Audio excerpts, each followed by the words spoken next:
We're here.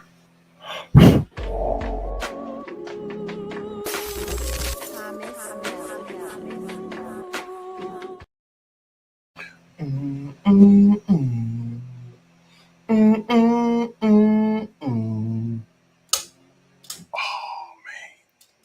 check. What's good, guys? Your boy Hugo the Savage back again for another Savage Talks Live. I would say late edition, but it's like 9:15. It's a bit later than usual. Probably because I wasn't going to do a video.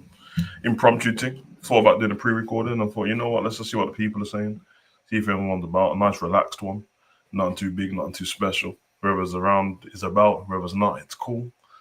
Yeah, I mean, I don't want to be here after 10 o'clock because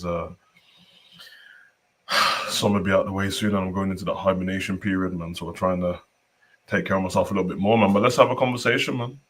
Yeah, I mean, a nice chilled one. Obviously got the title of the video, so we'll cover that topic. There's a few more news stuff, nothing major, but a few things to get across. And then any guys usually want to ask any questions and stuff like that, we'll do that, and then we'll get out of here, man. And then, yeah, I mean, everyone can enjoy the rest of their night. But before we get started, it's not morning, it's evening, it's night. How is everybody doing? How's everyone's mental health, physical health? Everyone's good. Let me know if the audio is good, if the camera's good. If this freezes, this camera, then somebody, whoever's, yeah, I mean, Morris, you're mod, innit? So, like, if it freezes, let me know instantly, bro, because sometimes I have to click off the page to see the news, and then I'm not realizing it's frozen. If it freezes, I'll switch back to my regular webcam. But at the moment, yeah, I get there. I like the quality of this camera better. So,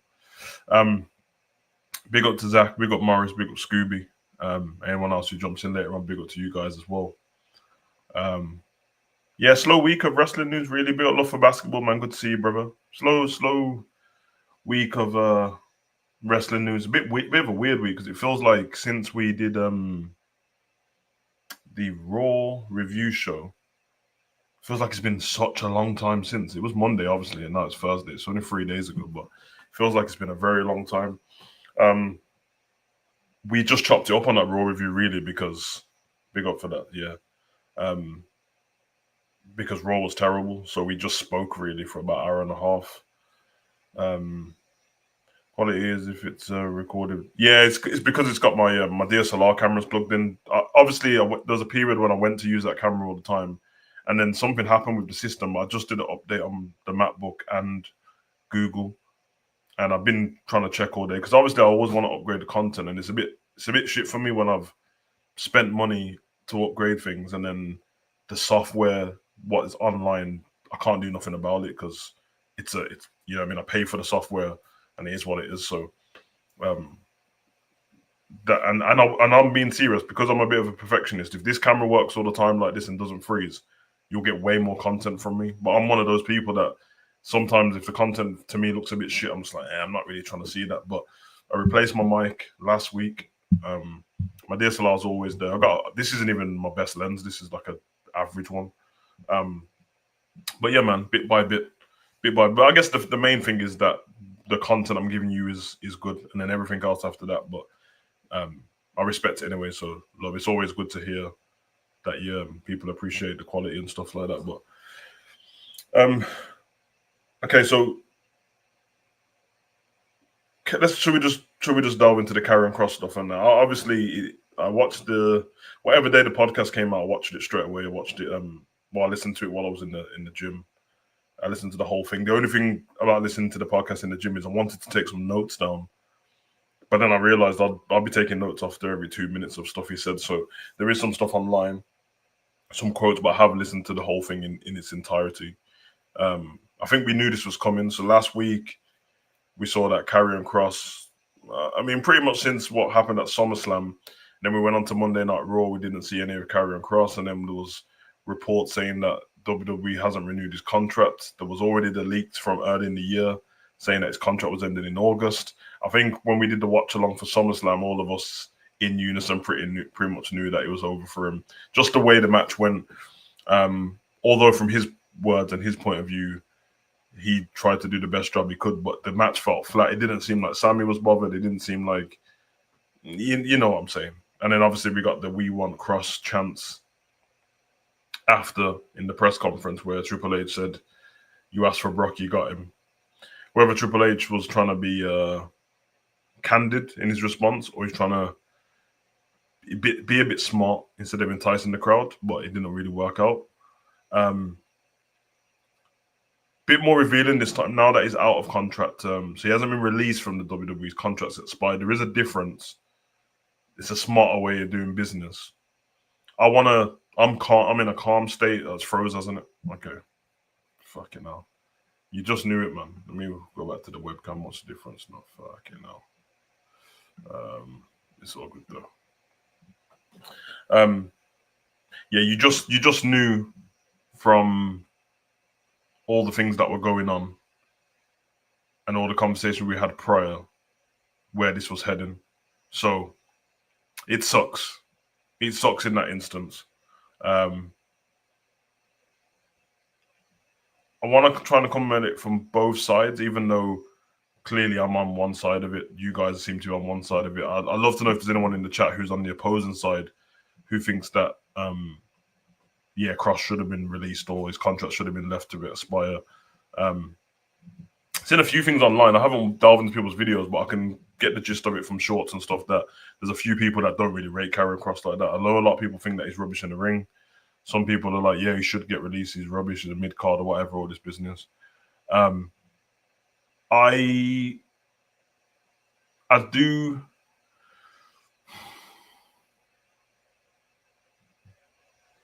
do agree that, well, not agree. This is something that I'm actually thinking of. We do as wrestling fans pick and choose, and we don't have the same energy for every person whose contract is expired. So maybe fighting and flying the flag for somebody in an over-the-top way is probably not the best way to go about it, because do you care about it morally, or is it just for your entertainment only? And if it is only for your entertainment only and it's not really about somebody losing their job, that's fine as well.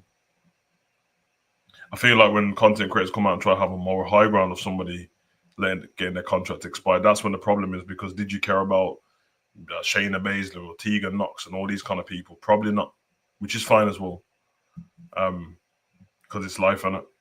It happens with sports a lot anyway, with people's football teams and basketball teams and stuff like that. People get traded and released and contracts expire. So let me go from the business side first, and then we'll go into Karrion Kross's side, because that's the side where we've heard him speak in the podcast. Big up Gary. From a business standpoint, because all of us would be thinking, why would you fumble somebody like Karrion? So let's talk about this from a business standpoint. Well, let's get this out straight away. They believe at WWE that their creative is good. They believe that. You guys know that from Unreal now. They actually believe their creative's good. They believe they're doing a great job at it. Their business at the moment in terms of making money is top tier, more money than they've ever made in the history of the WWE. They're selling out shows here and there, but they're still doubling up on shows. They're selling merch. They're selling TV rights and copyright rights and all these big sponsors, Morgan and Morgan and Prime and 7-Eleven. They've got the ESPN deal for 1 point whatever billion, the Netflix deal for 5-6 billion. Like, so as a business, they are probably equating the stuff that they do in these kind of decisions to, we know what we're doing because we made this much money. Anyone who can just take a step back and look at what they're doing goes, you are making a lot of money and you're great business people, but this money made here isn't equating to the content that we're seeing on screen. But the reason why you don't care about it is because the money's already been paid. So for them to equate their creativity to the reason why they're making so much money is not true, because Netflix have already paid you the money. So technically, you can be as rubbish as you want for Netflix until that deal's done. You can be as rubbish as you want, as you was on Fox, until the deal came up and Fox said we don't want to renew. And you can be as rubbish as you want on Peacock and USA Network and CW until the contract's up, because this new modern day isn't pay-per-view, it's PLEs now. Sometimes you have to break down the word. It's pay-per-view. People are not paying per view anymore. They're paying for streaming platforms that have other products on it. WWE is just one of those products. So now they can be rubbish, because if they're on Netflix, I've got Netflix. I've had Netflix the whole time, way before WWE was ever even thinking about going on Netflix. So if WWE's rubbish, I'm not going to delete my Netflix account because I use it for other stuff. So that's what they're doing. That's from a business standpoint. Then we can go on to, does Karrion Kross draw? What does he draw as a wrestler? Does he make money putting asses in seats? From a business standpoint, I'm going to say no. The context to that standpoint would be, you don't allow him to be creative enough to get over with the audience until now, and it's organically to put asses in seats. So on Netflix, on NXT, you would argue that when he was on top of the NXT brand, people were watching NXT a little bit more. Not a lot, but a little bit more. And not just him, Gargano and Ciampa and all that stuff as well.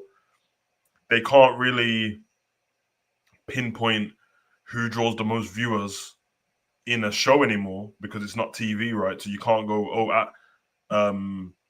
at the second hour and 15 minutes, the show got popular. Because before on TV, you can go, okay, let's check the viewings. You got a little graph.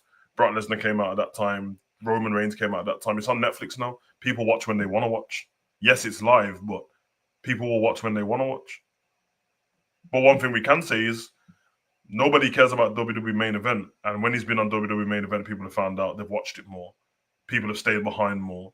People are turning up outside the arena more. So can he draw? Probably. Is he a massive draw at the moment? No. Then there's the merch. The merch thing is new to Karrion, but that's not his fault. They weren't even showcasing his merch like that anyway. So at one point he was second on the list for merch sales. I think this was like 2 months ago. I think it was second to Cody. Cody's normally at the top, or John Cena or whatever. You got people like Austin and stuff who's always going to be there even when they're not around because the watch shirts and stuff. So they'll be like, well, you've drawn money for this, but not that much at this silver point. Or they're hiding the details, which takes me on to Karrion Kross. The interview he'd done, first of all, I want to say that Karrion, Ariel wanted done a great interview. The first thing he said to him is like, listen, I don't want to be rude. I don't want to disrespect the inner sanctum of wrestling and ask you this question, but is this a work? Are you working me? I think we can establish now that it's not a work. And then if anything changes in the future, it will be just down to the fact that he's got a new contract and they're going to act from that point on. But up until now, it's not. It's just like R-Truth. It's not a work. It's real life. He came on there as Kevin. He spoke candidly. He was going on there anyway to speak about his book, which makes sense because he was on a tour literally about his book. You didn't want to show the documentary. He was doing that as well. So once we establish that, then we can ask the proper questions. And I will say, for an hour-plus conversation of somebody who had just not been released, but contract had been left run and been disgruntled and probably felt bad about how they treated him, he was very, very, very respectful of WWE, very respectful of his colleagues, very respectful of the staff. He somehow expressed how disgruntled he was with how he'd been treated without dissing anybody. And he came across it in the best possible way. He spoke of companies contacting him since he had left. He said AEW wasn't one of them, but he said the reason is he believes is because a lot of people think that it's part of it's a work. So because of that, people are not contacting him. Why would Tony Khan contact Karrion Kross when he believes that it's a storyline, him being fired? I'm sure if they don't sort stuff out in the future, you know what I mean? But we'll go there anyway. The bullet points from this is the biggest talking point was he was asked, did WWE offer you a contract? WWE did offer him a contract. He was asked, was it a lucrative contract? Was it the same? He said, I'm not really going to tell you the ins and outs of the contract, but it seemed to me that he was alluding to it's either the exact same amount or a little bit more. Karrion didn't turn down the contract initially. The fact is that they told him, you have 24 hours to look over this contract and get back to us. If you don't, the contract's off the table. And they did just that. They took the contract away from him in 24 hours. His wife wasn't involved in this contract. Even though they put them on screen together, they didn't offer her a new contract. So when she came out with the first tweet before he did, saying she's gone from the company, of course she would do that. Now, don't get me wrong. I'm not saying that like you know what I mean? Like I'm sure Becky and Seth's deals would be different because they're two big stars. But when it comes to Karrion and Scarlett, she's used as a manager. So that kind of comes hand in hand. Like Lana and Rusev would have came hand in hand, although Rusev got released and she didn't. So that did happen, which is weird considering Rusev was a bigger star. But the 24 hours, I believe, and I've been in business a long time. I know these little inner workings. This offer of this whatever contract was just so, in any hesitation, in any media scrums after, any interviews that Karen goes on, if they ever ask Triple H in the future, or Tony, or Nick Khan, or Bruce Pritchard, or whatever, how come you didn't offer him a new contract? The easiest thing for them to say is, we did offer him a new contract, so the fans don't know what they're talking about, the dirt sheets don't know what they're talking about. It's like a defense mechanism, it's a tactic. Give him a contract that we know he's not going to ask for, because we actually don't want him here. We don't care about him being here. So we saw what happened with R-Truth. We don't want to go down that route again. You could argue that both of them, obviously R-Truth's been there way longer. R-Truth was more down the beloved character to the fans, where people actually care about R-Truth. Karrion is more, people care about the character, and they care about the fact that he's trying, you know what I mean? I spoke about this on the last show, where Paul Levesque does not, like, whether this is a fact or not, I'm going with it is simply because all the people that I called out in the last stream of got over organically on their own without him. Karrion Kross, Bray Wyatt, LA Knight, all of those people, like, obviously Bray Wyatt got released before, Karrion got released before as well. LA Knight's been treated like shit. It's like, we didn't make you, so we're not really feeling it. And Karrion spoke about this in the documentary. Forget the interview. He spoke about this. So now I know that I'm not wrong. He said he doesn't understand. Surely it's making you guys more money. Why wouldn't you want it? But they don't want it. They were worried about the Karrion chants and stuff like that, and don't lean into it. Why would you not want him to lean into it? You got Seth as a heel leaning into the stupid song. You got Bron Breakker as a heel leaning into stupid box. You know what I mean? So why wouldn't you want that? If that's what all you care about is your live crowds and that, it's because they didn't build it. They want to be the architects of what's going on because they can control stuff. And also, Karrion he slightly falls into this, but not as such. And I think a lot of people got it more from watching the documentary of Unreal, but you can see it anyway. There's this weird fatherly figure, head of the company thing that Paul seems to want, why he's giving grown men these intimate, weird hugs, and they're crying on his shoulder, and he's clasping the back of the necks of all the women like they're his child, bro. Like, come to me, I am Paul the Martyr. I've done this for you. And what he does is he makes it seem in the moment that it's all you did it, while he's praising himself. It's very strange. The Vince McMahon one made sense simply because Vince is an old man, bro. So these characters are, I mean, you got like Roman and Jay and Cody and all that, who are, these lot have all just turned 40. And then you've got the younger ones, and you got Bianca and Rhea and all these people, and then you've got the younger ones, and you got Roxanne and all that. Brother, Vince McMahon to them is like, they're 2 years old, they're 3 years old, and Vince is already on TV doing up ECW do-rag stuff. Of course, by the time they get there, it's like this granddad figure. Paul with the grown men is not that far in age from them. He's not that older. He's how much older than CM Punk?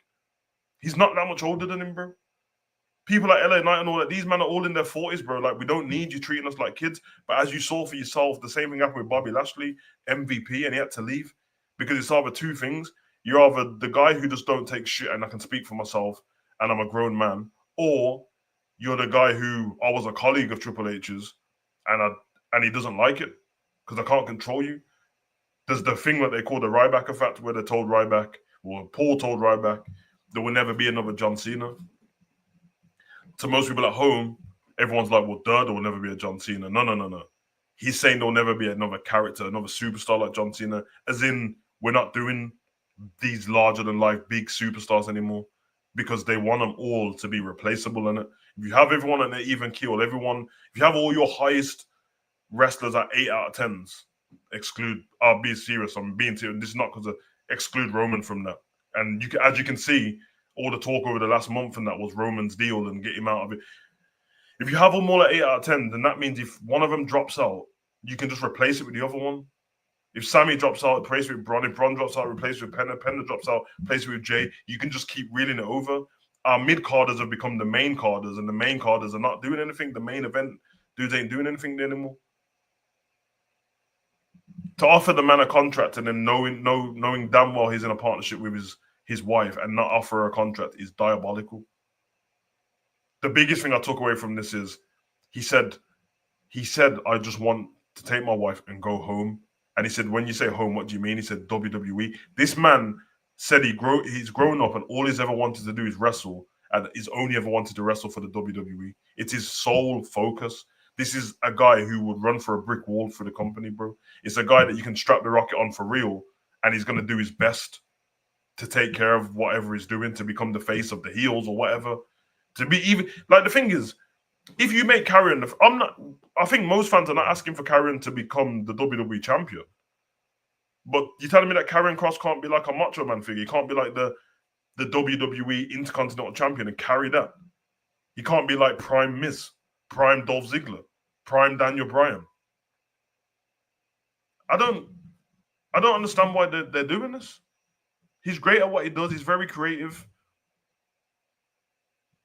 It's strange to me. And he said that he asked, listen, I'm down to see. He's till this day, till now, he's talking about he doesn't want to go anywhere else. He's not in a rush to do anything.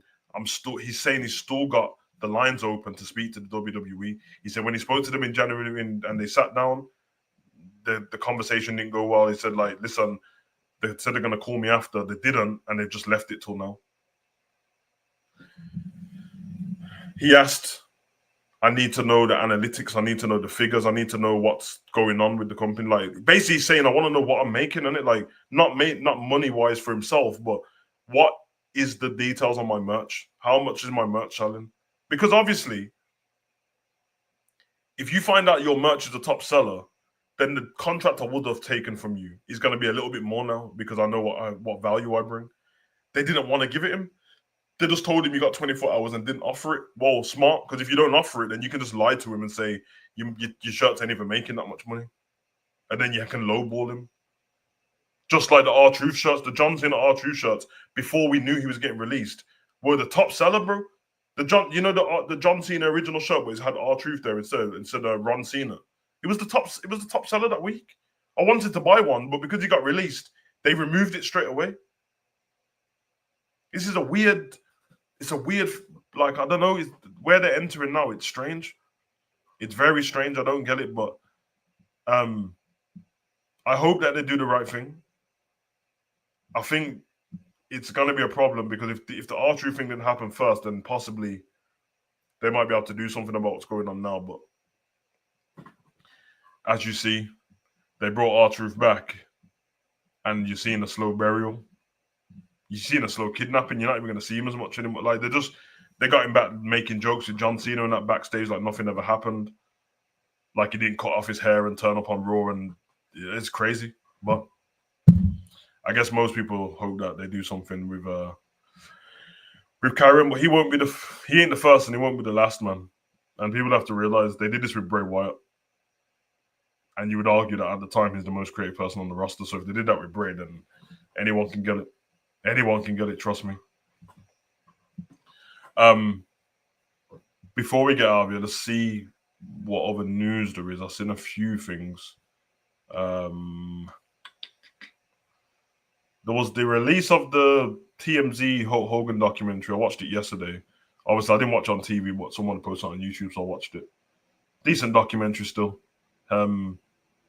Nothing special, like nothing you didn't know. He included people like Sylvester Stallone and Vince McMahon, a couple of the wrestlers, Charlotte and Rick. I tell you what, it was very obvious in this that certain wrestlers didn't want to speak. A lot of wrestlers didn't want to speak on Hogan because they had none of the, like, from what if I'm correct, I didn't see. Did I see John Cena there? I feel like I didn't. There's a bit of Undertaker and Mark Henry, but there was no Roman and Seth and all these people. It was just they had Raquel and Roxanne speaking on Hogan, which is not a problem, but it kind of shows you in it that, like, that's not the people that you was going for. Like, normally if somebody passed away, these like wouldn't even have made it on the documentary, but they were clutching at straws, innit? So yeah, it's interesting hearing Vince's point of view on stuff. He's just said everything I thought he would say. Obviously, if you got a personal relationship with Hogan and he's your friend and stuff like that, then you're gonna have more leeway for the stuff he's done and that. They didn't seem to have leeway for him, but they kind of wanted, which I get. They kind of want people to like, they don't want to kind of hear it in it because whatever's happened. But as I said, you can't tell people how to react to certain things. You can advise, you can hope they don't. But Hogan's not here anymore, man. So TMZ documentary's done, and the funeral's done, the tribute's done, so it's over with. One thing I found out from that not found out from the documentary, but seeing the trailer to it in the first place and then watching the recording of them being in the TMZ studio, finding out that he had passed away. Not the fact that it's Hogan, it's not about him. It's very seedy, man. That's a seedy business, bro. Like running around the office, almost like excited. Oh, Hogan's dead. Is he? Are you sure? Yeah. Get to my office right now. Can I post it? I've got 135 characters. 1 second. Blah blah blah. We need to be the first. What? Relax, man. Someone's died, bro. They did the same thing with Kobe and they started posting stuff before Kobe's family found out. Posting that Kobe's 2 daughters had died when it was one of them. Imagine if you're the wife and you think they're at school and that. Seedy business, man. Seedy business. Like I'm not in a rush to find out news like that, bro. Like whether I think at the time Hogan had died at 7 a.m. or something like that. I don't understand why you're rushing around like crackheads. It's very, like I said, the Kobe one bothered me so much because I remember at the time, obviously it's not going to make a difference to my life whether it was 1 or 2 daughters, but I felt so bad. And then it was like all this misinformation of this one daughter. No, it's 2 daughters. No, it's the wife there as well. And then you see, my brother, if you're a family member and you think that you've lost, I don't know, a husband and your daughter, and then no, you think you lost your you basically you think you've lost your whole family. You think you've lost your husband and your 2 daughters, and then you're in bits. And then they say no, it's just your husband, and then you're like, fuck, you're in bits, but I've got my daughters. And then you're like, no, sorry, it's your husband and 1 daughter, and you're like, oh my, but come on, man, seedy business, man. But Morris, that's how they were running around, bro. Naomi's been in the press a lot because obviously she was taken off Raw. It doesn't seem like she's injured, although they kind of alluded to that she was. I do wonder, and I don't want to do this because I'm not in her business like that, but anytime it's a woman on the roster and she's just been taken off TV, but there's not an injury, and if no one said anything, I do wonder if she's like pregnant. I do wonder stuff like that because I'm only saying that about the people who have partners, by the way, or like husbands, because yeah, I don't know about people's single life, do I? But what they portrayed to us, she's with Jimmy in it, so I do wonder because if you think about it from that standpoint, if you found out you was pregnant, you would draw yourself away from TV straight away, especially when you finish your moves, the springboard flipping moonsault. That you definitely would do that. So it was interesting to find out, but because we got Clash at Paris coming up, and she's one of the main matches against Stephanie Vikier, which I don't think is going to happen at this point. We're not that far away from it. It's this month, so if she is injured, I don't expect her to come back. If she's pregnant, she's definitely not going to come back. Who knows?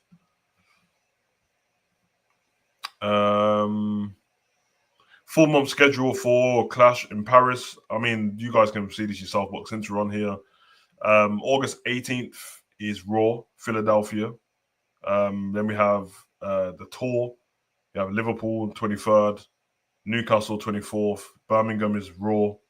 And then we have another tour, Manchester 26th, Leeds 27th, Cardiff 28th, and then Clash in Paris 31st of August, last day of the month. So yeah. Oh yeah, this is another thing to do, carry on, which is interesting. The viral promo, the one that people are calling the carrion pipe bomb, which it's getting ridiculous that people keep using that. Like CM Punk's not the only person who's ever done a good promo in his life, but we all knew that it was part of the show. So yeah, we knew it was part of the show. Apparently, the producer told him when they saw him do something previous to that, there's like, do you want to do the Sam Roberts podcast? We want a bit more of that. He was happy to do it. Obviously, I spoke to Sam Roberts. I will say this though. Now that you know that, obviously we know what Karen was doing, but the fact that like Sam Roberts is in on it and stuff like that, then you can't I mean, I don't watch it anyway, but like, if you went to watch his own podcast and that, you wouldn't know if he's working you in it. So, yeah, I know the Raw in Paris, but I was giving the dates up until the thing you want on it, till the main event. I don't care about Raw after that, bro. It's gonna be loud though. AEW hitting the UK next week apparently. For what though? I know that thing is coming up, Forbidden Door, but what do you mean? They're not doing a Dynamite here, are they? And not that I know of anyway. But yeah, he didn't. Basically, he got told to do all that stuff. Everyone loved it, and then there was some conflict not conflict, but between him and Triple H because apparently that Paul didn't know. He didn't know it was a work. Because they asked him like, "Do you think that had something to do?" And he's like, "Maybe." Very telling stuff because Ariel Hawani said to him, "Paul's your guy, so why don't you just phone him?" And he's like, "Well, he knows everything," and he kept saying like he knows everything about this already. Like he already knows. I've told him already. I think there's some disgruntlement there because it's like he acts like, oh yeah, he brought him back to the company in NXT and all that. And now he's kind of washed his hands of him. And there's supposed to be a middleman between Karen trying to do these deals and then the main person. So he's like, every time he speaks to the middleman, they're telling him it's coming from the top. I believe him. Of course. It's coming from the top. Who else is it coming from? But I would like to know who the middleman is. Who's it, Pritchard? I think it would be. AEW Forbidden Door is coming up. It's going to be a good card, man. 24th of August, Sunday the 24th. I know AEW and I think it's All Out. I think WWE is trying to do the head-to-head thing again. They keep doing that. It's a bit silly. Just let the people it's silly. You don't need to have them on at the same time, but they are.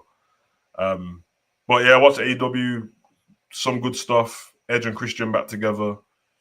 So you already know what I'm going to say. Bound for Glory, TNA. I would love it to be. We've already got the Hardys and the Dudleys.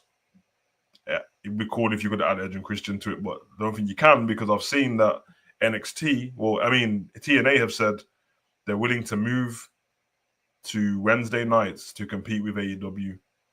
I'm going to tell you straight away, TNA, it's not a smart thing. You're not going to beat them.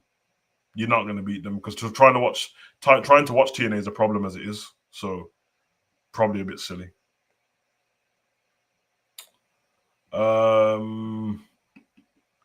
Forbidden Door card. I mean, would there be another show before then? There will, but yeah, Hangman and MJF. You got the Death Riders, Gabe Kidd, and the Young Bucks taking on Will Ospreay, Darby Allin, Kenny Omega, Kota Ibushi, and Hiroshi Tanahashi in a lights out steel cage match. So that should be pretty cool. It's going to be a mad spectacle. There's a lot of people in that match. It's basically a War Games, if I'm honest. It's basically War Games, isn't it? And then you got Edge and Christian to take on Nick Wayne and Kip Sabian. I can't stand Kip Sabian's face, but yeah, that should be interesting as well. When John Cena was speaking, I think it was on his I think I watched it as well. His Peacemaker premiere. They were talking about his last match, and it's going to be in December. And he basically said that like whoever WWE deems it appropriate for him to finish against in December is happy to do that, which I don't like because I would rather John Cena pick than WWE because they're just going to pick somebody who's not going to work for. The fact is that we had John Cena versus Austin Theory, and they buried Austin Theory after that. We had John Cena versus Solo, and Solo murdered him. And both of them beat John Cena, and both got murdered after that. Luckily for Solo, that the angle with Roman was there because they tried their best, man. That match is preferred to be December the 13th on NBC. So I think if you're here in the UK, in fact, wherever you are, NBC or you'll see it on YouTube because they normally put Saturday Night Main Event on YouTube. So Saturday Night Main Event to finish John Cena's career is terrible, by the way. I can't lie. You're not going to get you're going to get more people to watch it, but it's not going to be like how it normally would. And yeah, and that was the final bit of news. Nothing else seems that important anyway. So big up to everyone in the chat, man. Like I said, no one's put any questions in, so no one's put any questions in, then we'll just end it there and get out of here. But nice little impromptu stream. Again, it could have been a pre-record. But yeah. Morris, you trolling me? You trolling me, bro? I just spoke on Naomi for the last 5 minutes, bro. What? Nah, Skeezer's got to be trolling. I literally just spoke about my Naomi's the last thing I went on to before I got to John Cena. But yeah. Anywho, big up to everyone in the chat. Love for the love. Everyone take care of themselves. Yeah. Well, what is it? Friday tomorrow? Probably no stream tomorrow. Saturday. Oh yeah, Friday. I've got a football stream, so if anyone's interested in watching the first Premier League game, then the watch along will be on Savage Talks Football. That watch along will be about 7:45, 8 o'clock kickoff, and then Saturday morning, if SmackDown's any decent, we'll do a review show. But yeah, Premier League's back now, man. So WWE, yeah, man. All that stress I've been getting, listen, I'll just watch football, bro, because football, at least it's proper sport, bro. At least the outcome is just what it is, bro. Whereas WWE gets, how can you get to pick the outcome and it's still shit? At least, like football, if you end up with a shit 0-0, it's just shit 0-0, isn't it? Wrestling shouldn't be able to end in a 0-0 because you get to pick what happens, bro. I digress. Anywho, love for the love, guys. Hit the like button. If you like the show, if you like the stream, if you don't like the stream, hit the dislike button. And if you do like it, then share it or share the channel. Do one of the things, man. You know what I mean? Take my time out for whatever, but yeah, man. Love.